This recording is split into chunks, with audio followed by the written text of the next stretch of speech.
Have you ever felt like this?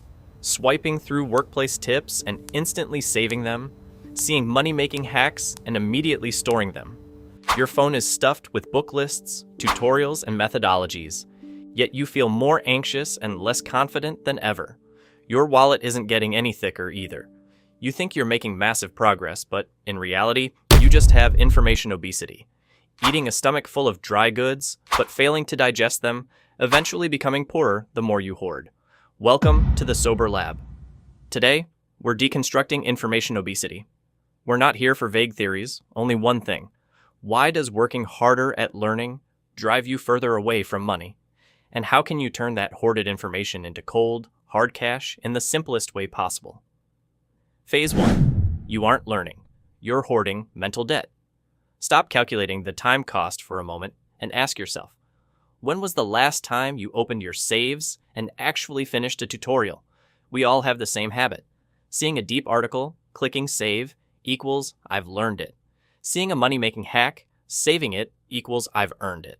Your brain instantly releases dopamine, giving you a fake sense of satisfaction that I'm working hard, I'm getting better. But this undigested content hasn't become a skill, nor has it earned you a single cent. It just clutters your phone and drains your energy.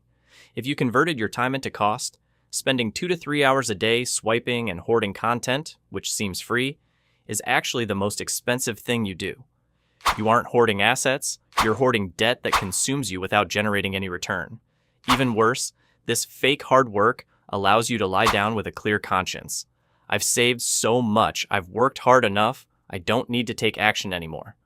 You're hijacked by your own hoarding desire, becoming emptier as you hoard more, and hoarding more because you feel empty. Phase 2, information overload is destroying your judgment and your wallet. Nobel laureate Herbert Simon once said, "A wealth of information creates a poverty of attention."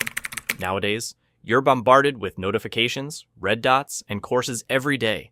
This course makes money, that tutorial gets you a promotion, this article breaks the deadlock. You keep filtering, hesitating, and exhausting yourself mentally. Your brain is in a chronic state of decision fatigue, and once you're exhausted, you're easiest to harvest. That $99 bestseller course you impulsively bought and never opened. The make $10,000 a month trick you followed blindly only to end up with nothing. You think you're investing in yourself, but you're just paying for excess information. It's not that your self-control is weak, it's that your brain is bloated with information it can't digest. Phase 3. The more you hoard, the harder it is to increase your income. Here is a brutal truth. Your income is never determined by how much you know, but by how much you can do. This is the diminishing marginal utility in economics. The first Excel trick doubles your efficiency. The 10th trick is barely useful. The 100th workplace script is almost worthless. You save 200 tutorials, but you're worse off than someone who masters one single skill. You hoard 100 money-making strategies, but you're worse off than someone who actually launches one small project. When you spend all your time hoarding knowledge, you have no time to earn returns. Dry goods in your bookmark folder are never your capability. Only action that hits the ground is. Phase 4. How to perform an information fast? No need to quit your phone or live like a monk. Try these 4 methods today to turn your time and attention back into energy that truly belongs to you. Establish an output-driven model. Stop asking, what should I learn? And start asking, what problem do I need to solve? Reading 3 books to write 1 article is learning. Reading 3 books to relieve anxiety is self-harm. Shut down 80% of your information sources. Unfollow those influencers who make you anxious and those headlines that say, read this before it's too late. Believe me, 99% of real-time news in this world has nothing to do with your quality of life.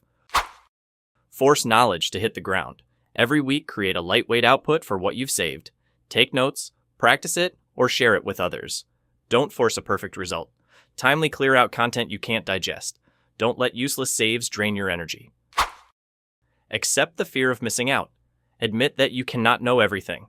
In this era, the ultimate self-discipline isn't persisting in doing something, but persisting in not looking at something. The sober reality. Knowledge itself is not power. Only transformed knowledge is power.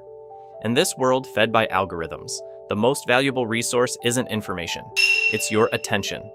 Don't let your brain become a one-way junkyard.